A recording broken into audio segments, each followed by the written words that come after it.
que é conflito? Conflito é choque. Um choque que pode ser um choque de ideias, pode ser um choque de emoções, pode ser um choque de direções, pode ser um choque de visões. Portanto, existir é conviver com o conflito. A gente sempre, ou quase sempre, atribui à palavra conflito uma imagem muito negativa. Quando falamos em conflito, dá-se ou tem-se a sensação de que estamos diante de uma coisa muito ruim. Mas se eu e você observarmos e entendermos conflito como choque, será fácil percebermos como existir é ter conflitos. Como conflitos fazem parte da nossa existência. Porque choques serão inevitáveis. Olha que coisa interessante e louca ao mesmo tempo. Toda relação onde você possa dizer esta relação não tem conflito, este é um sinal de adoecimento da relação. Sabe aquele casal, ou aquele amigo, ou aquela família que diz assim, aqui em casa não tem briga, em que pese que o senso comum possa aí ver um sinal de saúde, pois colocarmos a lupa para analisar essa expressão mais de perto, vai nos indicar exatamente o seu oposto. Um casal que deixou de brigar e entender que a briga aqui pode ser sinônimo de um choque, um casal que deixou de lidar com conflitos, não é sinônimo de que o casamento está saudável, é exatamente o seu oposto. Alguém nessa história se suicida emocionalmente porque não se tem espaço para lidar com o conflito. Conflito, meu caro e minha cara, é algo que está presente na tessitura do nosso cotidiano. E o conflito, ele pode ser um choque, mas do choque ele pode evoluir para uma competição. Por isso, choque é um conflito que pode terminar naquele momento. O choque pode ser simplesmente temporário. Esse choque pode ser, ok, você pensa assim, eu penso assim, você sente assim, eu sinto assim, ok. Pelo menos falamos sobre o assunto. O problema é que o choque pode evoluir para uma competição. E na competição, já não é mais apenas um mero choque, já não é apenas uma questão de colisão, divisão de sentimentos. Na competição, eu quero ganhar. Na competição, eu quero estabelecer a minha maneira de pensar, a minha maneira de sentir, como sendo aquela que é vitoriosa. E se o conflito é inicialmente um choque, e ele se escala para uma competição, eu quero dizer que quando ele chega nessa fase de competição, o conflito começa a ficar perigoso. Mas tem uma terceira fase, é quando o conflito vira uma guerra. E na guerra, já não é mais meramente uma competição. Já não é mais meramente eu querer estabelecer o meu ponto. Na guerra, eu quero literalmente destruir aquele e aquela que se me opõe. Vejam só, nem todo conflito vira uma guerra. Toda guerra, ela é um conflito. De novo, nem todo conflito precisa virar uma guerra, mas toda guerra, ela está embutida em si um conflito. A guerra é nada mais, nada menos do que um atestado da nossa incapacidade de lidar com o conflito. Se capazes fôssemos de lidar com os conflitos, nós certamente evitaríamos a guerra. Aqui entra uma palavra-chave em toda esta nossa conversa. A palavra paz. A paz, como a esta altura já sabemos, não é a ausência de conflitos. A paz verdadeira, profunda, é aquela que nasce da nossa habilidade de lidar com os conflitos. Não nos esqueçamos que estamos num mundo de fake news, de falsas notícias. E eu pego esse mote, eu pego este exemplo para dizer que a gente também pode viver uma falsa paz. A falsa paz é aquela na qual o silêncio impera. A falsa paz é aquela na qual tudo está bem na superfície. Não tem aparentemente conflitos, mas eu posso dizer, alguém está sangrando, alguém está sofrendo dentro para que aquela suposta e superficial paz exterior possa se estabelecer. Lembro-me de um filme, onde o filme retratava, sobretudo, um casal que viveu uma situação extremamente conflituosa a ponto de levar ao divórcio. Meses antes deles se divorciarem, o filme é pródigo de mostrar uma viagem que fizeram, e era uma viagem de 5 horas. Claro que o filme não durou, nesta parte específica, 5 horas, mas o diretor do filme foi capaz de, em alguns segundos, retratar uma viagem do casal por 5 horas. E o que me chamou a atenção foi o angustiante silêncio que se estabeleceu entre aquele casal. E na visão daquele filme, que se queria mostrar, é que ali, olhando um casal, durante 5 horas dirigindo, mas sem um trocar uma palavra com o outro, não tinha guerra. Aparentemente, não tinha conflito. Mas o que ali estava presente, sabe o que era?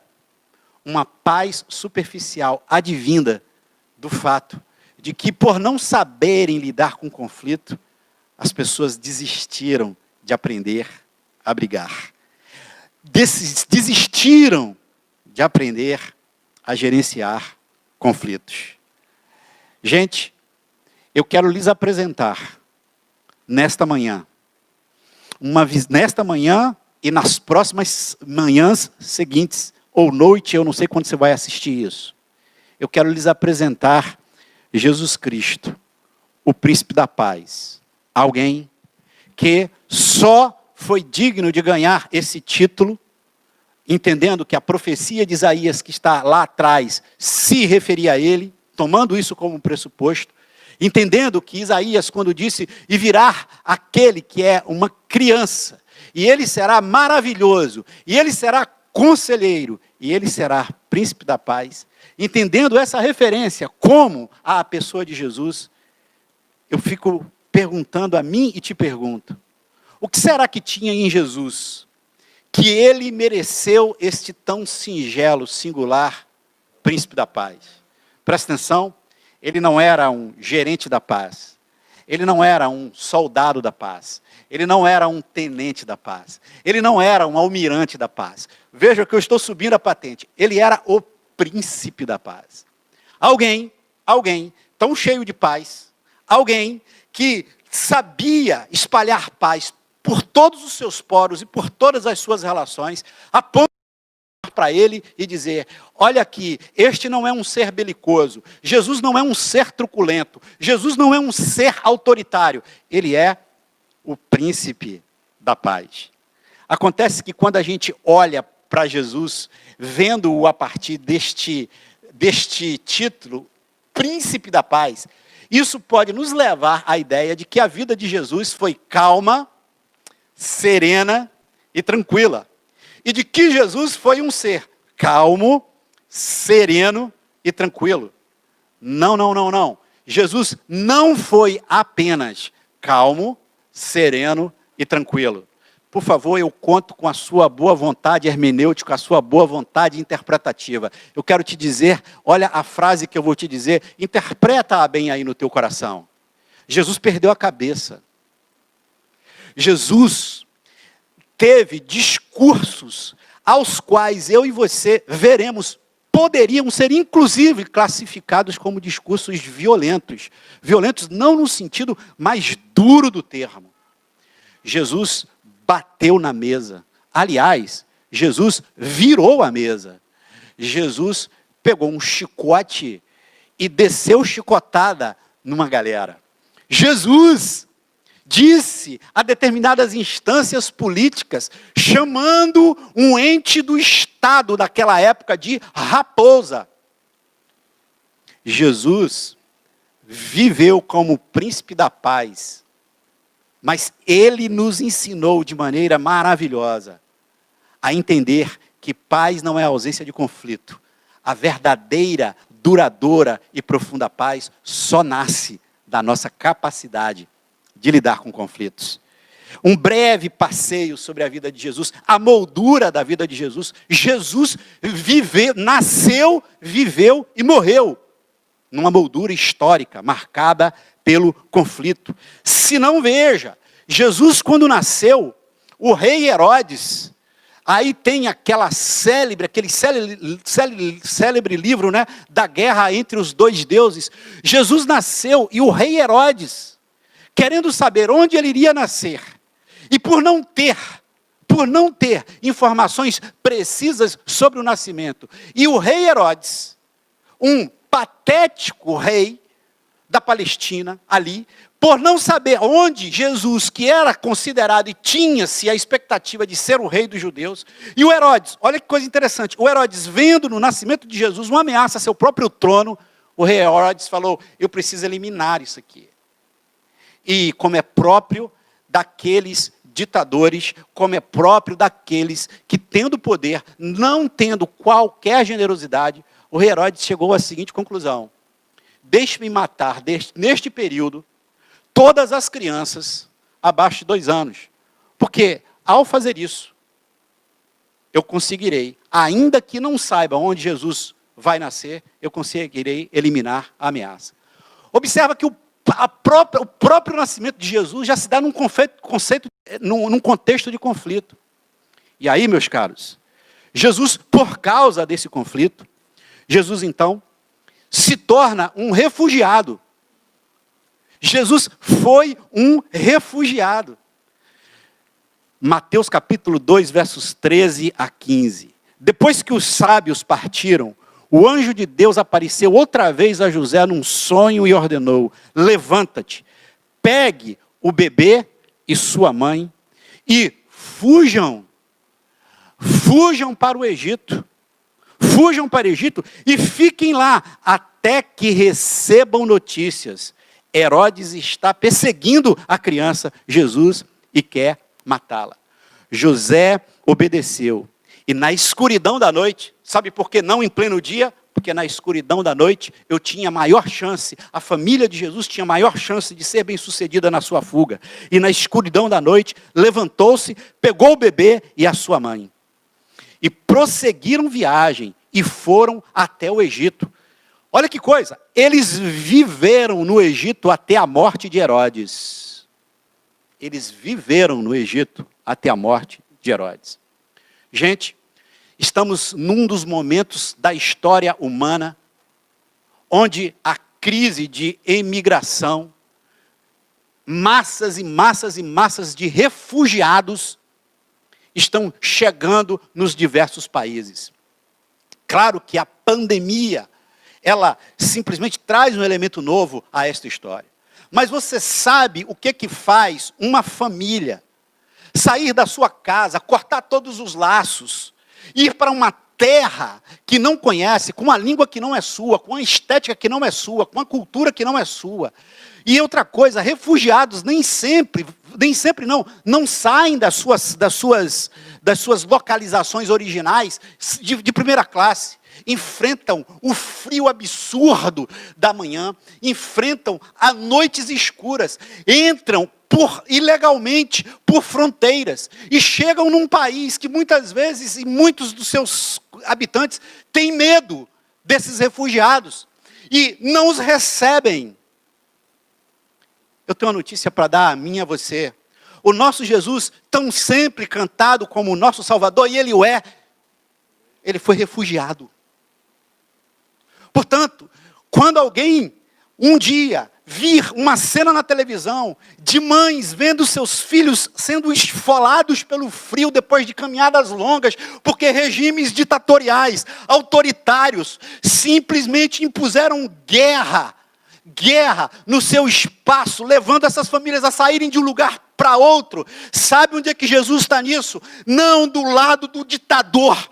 Jesus está como refugiado do lado das famílias, porque ele sabe o que era ter saído da Judéia dos seus dias e viver no Egito, segundo Mateus, capítulo 2, versos de 13 a 15. Jesus já nasce num ambiente de conflito. Agora mais, Jesus viveu de maneira muito forte, muito intensa, um outro grande conflito. E você sabe qual foi o grande conflito que Jesus viveu? Porque Jesus viveu pluriformes conflitos. Conflitos que tinham diversas formas e fontes. Jesus, em fala, a meu ver, enigmática, vai dizer o seguinte: a minha chegada, neste momento, coloca Satanás, o governador deste mundo, em fala enigmática. Acabávamos de cantar que Deus é o Senhor da nossa vida. Jesus, em fala enigmática, diz: Jesus disse, a vós não falava de mim, mas a você. Neste momento o mundo está em crise. Satanás, o governador, o príncipe deste mundo será expulso. Aquele que divide, aquele que traz guerra, disse Jesus, eu chego e a minha chegada nesse mundo se estabelece o mais amplo, profundo, lato, largo, superior conflito que se possa ter, que é o conflito entre o mal e o bem. Jesus se conflita com o mal, seja o mal uma presença real, ou seja o mal uma ausência de bem, não sei como definir o mal. O certo é que Jesus personifica o bem, e o certo é que eu e você convivemos com o mal cósmico todo dia.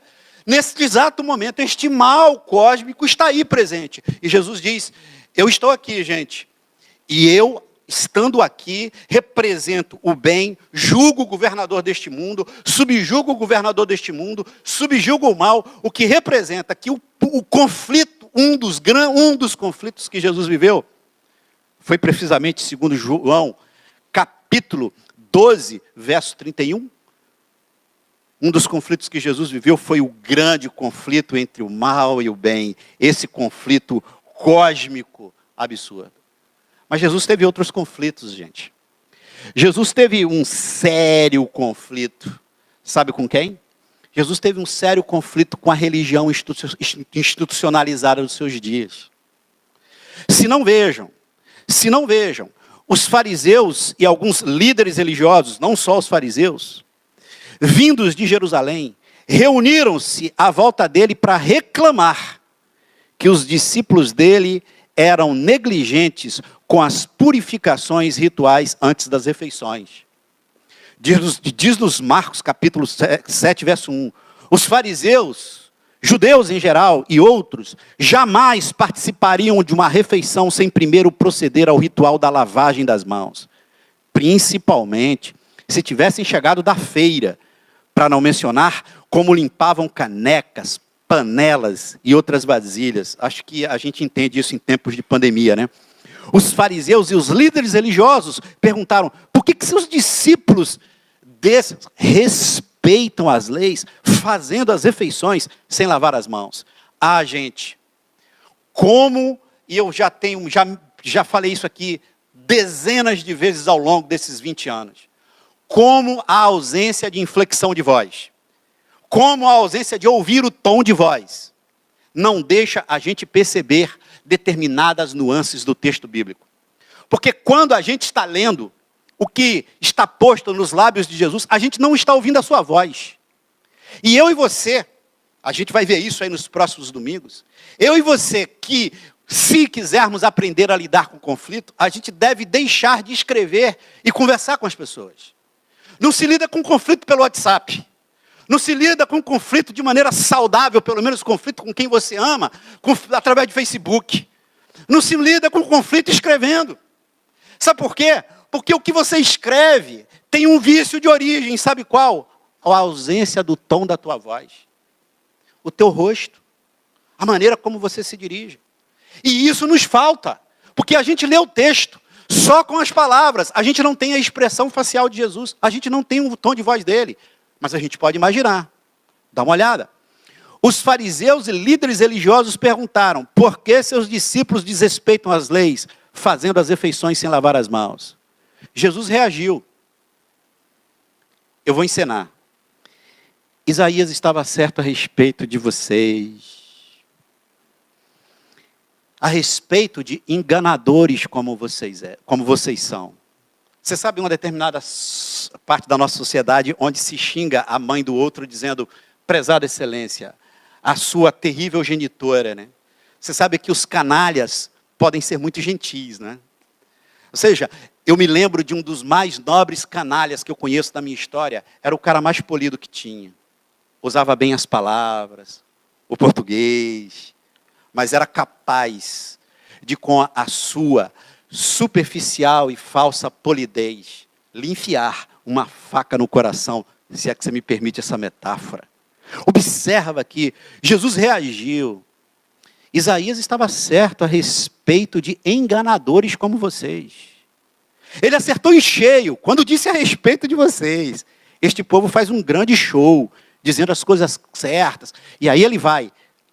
Eu evito de ler aqui por uma questão do nosso tempo, mas o texto de Marcos, capítulo 7, vai mais. Dirigindo-se à multidão, Jesus acrescentou: ouçam agora todos vocês, prestem bastante atenção. Não é o que vocês comem que contaminam a vida, é o que sai de vocês. Essa é a verdadeira contaminação. Sabe qual é a sensação que eu tenho quando Jesus teve esse embate, quando Jesus teve esse conflito? Jesus bateu na mesa e disse: cara, Isaías estava absolutamente correto a respeito de vocês, enganadores religiosos. E depois, como é próprio de alguém cansado de tentar ensinar uma lição preciosa e parecer que o auditório não consegue entender, como é próprio dessa irritação, Jesus deve ter olhado para a multidão e ter dito: gente, deixa eu falar um negócio para vocês, para tudo, abre a cabeça de vocês e bota uma coisa dentro. O que contamina a gente não é a mão suja, mas é o coração sujo. Para logo depois, quem sabe, ele se aquietar, e quem sabe lá no final do dia, ele entrar numa crise e dizer: será que eu não podia ter sido um pouco mais gentil na maneira que eu falei? Será que eu não poderia ter sido um pouco mais calmo? Será que não? E lá pelas tantas ele dizia assim: as favas tem hora que não dá. Isso é lidar com conflito. Isso é revelar-se. Isso é dizer: eu estou aqui, observa a minha fala, eu estou nervoso. O que você faz, o que você pensa me deixa nervoso. Vamos falar sobre isso. Isso é lidar com conflito. Jesus lidou com esse conflito cósmico do mal com relação ao bem, mas Jesus lidou mais. Jesus lidou com um conflito com a religião institucionalizada. Mais ainda, meus caros, muito mais ainda, Jesus lidou, sabe com o quê? Jesus lidou com conflitos dentro da sua própria casa. Dentro da sua própria casa. Quem conhece o texto de João, capítulo 6, sabe que lá no versículo 1 está dito: porque os seus irmãos não acreditavam nele. Ou vocês lembram daquela célebre situação, quando Jesus está ali, vivenciando um momento, toda a casa estava ouvindo, eles estavam ali, não havia lugar para entrar, e a mãe de Jesus manda um recado para ele. A casa estava lotada, ele estava falando, a mãe de Jesus manda um recado para ele. E o recado chega e diz assim: a tua mãe e os teus irmãos estão aí fora. Sabe o que é isso? A casa está lotada, Jesus. Tua mãe e teu irmão, teus irmãos saem fora. O que a mãe e os irmãos queriam era o quê? Lugar privilegiado por ser a família de Jesus. Você lembra a resposta? Eu vou ser bem elegante, tá? Você lembra a resposta mal criada que Jesus dá? Eu tenho certeza que se os meus filhos dessem uma resposta dessa, a depender do tamanho deles, eu ia lá e puxaria a orelha e disse: moleque, tu não está entendendo, eu sou teu pai, eu sou tua mãe, a gente tem prioridade a qualquer outra pessoa. E Jesus olha em público, publica no seu Facebook e diz: minha mãe e meus irmãos não são aqueles com quem eu tenho traços sanguíneos somente. Minha mãe e meus irmãos são todos aqueles que fazem a vontade do meu Pai. Deixa eu calçar o sapato da mãe de Jesus. Depois eu iria sentar com ele, eu vou dizer assim, você me feriu profundamente. Imagina Jesus dizendo, já mais calma. Mas mãe, pensa uma coisa. Eu lidero pelo exemplo, mãe. Imagina se eu tiro uma senhora tão necessitada daquilo que eu estava falando. Se eu atiro dali para só colocar a senhora. Aqui sou eu fantasiando, tá? Imagina Jesus dizendo, mãe, às vezes um determinado posicionamento, ele poderia ser até diferente. Mas isso faz parte dos muitos choques que a gente vai tendo da vida. Dos muitos conflitos que a gente vai tendo na existência. Jesus não só se conflitou com o cósmico, com Satanás e suas personificações do mal, não só se conflitou com a religião institucionalizada. Não é que Jesus não fosse religioso, Jesus não era arreligioso, Jesus era contra tudo aquilo que na religião matava a vida. E mais, Jesus teve conflitos familiares. Jesus também teve conflitos com a multidão. No auge, no momento mais fantástico da sua história ali com a religião, perdão, com a multidão. E aí, naquele momento onde ele estava bombando, para usar a expressão, todo mundo seguindo-o ali, ele já havia feito curas e milagres, inclusive alimentado a multidão. Naquele momento onde ele estava recebendo mais de 1 milhão de curtidas, naquele momento onde estava todo mundo dizendo, pô, esse é o cara, esse é o cara, esse é o cara. Vê como Jesus lida com a situação. E Jesus olha para a multidão, segundo João capítulo 6, verso 26, e responde, vocês vêm à minha procura, não porque viram Deus no que eu fiz. Vocês vêm à minha procura porque eu enchi a barriga de vocês e é de graça. Se fosse eu que falasse isso, qual seria o olhar que você teria para mim? Eduardo é mal educado, Eduardo está estressado, Eduardo está nervoso. Pensa, coloca a inflexão de voz, escuta a voz de Jesus nisso. Multiplicando pães, para dizer àquela multidão o seguinte, olha, o ponto central deste evento que vocês estão vivendo aqui, não é o pão que eu multiplico. Sou eu sou o pão da vida. E gente, você vai ver o seguinte, que Jesus também teve conflitos com seus próprios discípulos. Depois de 2 anos, depois de 3 anos, depois de um tempo caminhando com eles, era clara a impaciência de Jesus com a incapacidade dos discípulos entenderem elementares metáforas, tais quais, tomem cuidado com o fermento dos fariseus. Jesus, a gente vai comprar pão, tipo assim, você quer alguma coisa? Podem comprar pão, mas tomem cuidado com o fermento dos fariseus. E o que Jesus apostava? Que ao dizer isso, os seus discípulos, que já estavam acostumados com a sua maneira lúdica de ensinar, pudessem captar que ele não estava falando de um fermento material, ele estava falando de algo muito mais profundo, que era uma adoção de um sistema religioso que matava a vida. Tomem cuidado com isso. E aí, os discípulos se entreolham e dizem, mas será que ele não quer que, mais ou menos, a gente compre o pão da padaria do fariseu? E diz Jesus, eu imagino com a inflexão de voz, com o rosto, e diz Jesus, gente, será possível? Será possível que eu tenha que explicar até o elementar para vocês? E, gente, só para mostrar como os exemplos poderiam se estender aqui. Mas só para mostrar como a vida de Jesus se deu dentro de conflito. Jesus morreu na cruz. A cruz era um instrumento de tortura. A cruz era a câmara de gás usada pelo nazismo. A cruz é o pau de arara. A cruz é o tridente.